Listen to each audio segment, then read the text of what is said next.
Canada के प्रधानमंत्री Justin Trudeau के भारत के खिलाफ बेबुनियाद आरोपों के चलते दोनों देशों के बीच रिश्तों बेहद ही निचले स्तर पर पहुंच गए हैं। भारत ने कनाडा में अपने राजनयिकों पर खतरा बताते हुए उन्हें वापस बुला लिया है और कनाडा के 6 राजनयिकों को देश छोड़ने को कहा है। इस बीच कनाडा के सांसद ने ट्रूडो के देश की असलियत बताई है।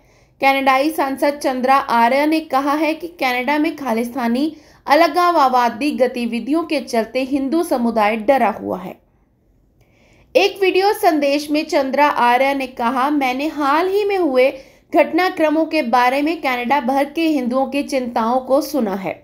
एक हिंदू सांसद के रूप में मैंने भी इन चिंताओं का प्रत्यक्ष अनुभव किया है। चंद्रा आर्य ने बताया कि पिछले सप्ताह की एक हिंदू कार्यक्रम में भाग लेने के लिए उन्हें रॉयल कैनेडियन माउंटेड पुलिस की सुरक्षा में जाना पड़ा था, क्योंकि खालिस्तानी प्रदर्शनकारियों ने एक समूह ने उनके खिलाफ उग्र प्रदर्शन किया था। आर्य ने कहा कि कनाडा में हमने खालिस्तानी हिंसक उग्रवाद की गंभीर समस्या को पहचाना है।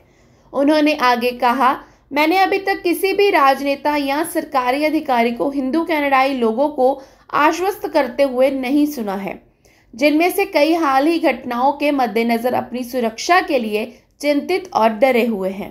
कनाडा की संसद के सदस्य चंद्रा आर्य ने द ग्लोबल एंड मेल में प्रकाशित 1 लाख का हवाला दिया, जिसमें कनाडाई राजनेताओं के ऐसी रैलियों में भाग लेने की गतिविधियों का जिक्र किया गया था जिसमें आतंकवादियों का महामिमांडन किया जाता है और आतंकवादी हमलों की तारीफ की जाती है।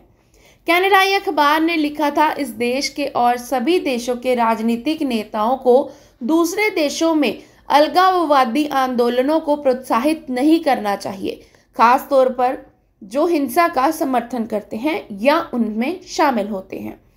चंद्रा आर्य ने कहा, उग्रवाद और आतंकवाद राष्ट्रीय सीमाओं को नहीं पहचानते। कनाडा के खालिस्तानी हिंसक चरमपंथ पर हम उम्मीद करते हैं कि हमारी संघीय सरकार और उसकी एजेंसियां हमारे नागरिकों की सुरक्षा के लिए अन्य प्रभावित देशों के साथ सहयोग करेंगी। उन्होंने कनाडा में खालिस्तानी उग्रवाद के खतरों के खत्म करने के महत्व पर जोर दिया और इसे प्रभावी ढंग से संबोधित करने के प्रयासों को शुरू करने को कहा।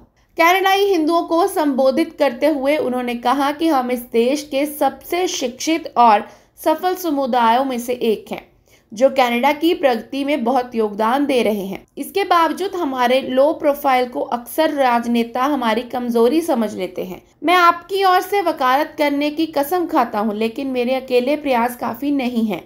हमारी चिंताओं को दूर करने का एकमात्र तरीका ये है कि हिंदू कनाडाई अपनी आवाज उठाएं और सभी राजनेताओं को जवाबदेह ठहराएं। साथ मिलकर हमें सुनिश्चित करना चाहिए कि हमारी सुरक्षा और हितों की रक्षा हो।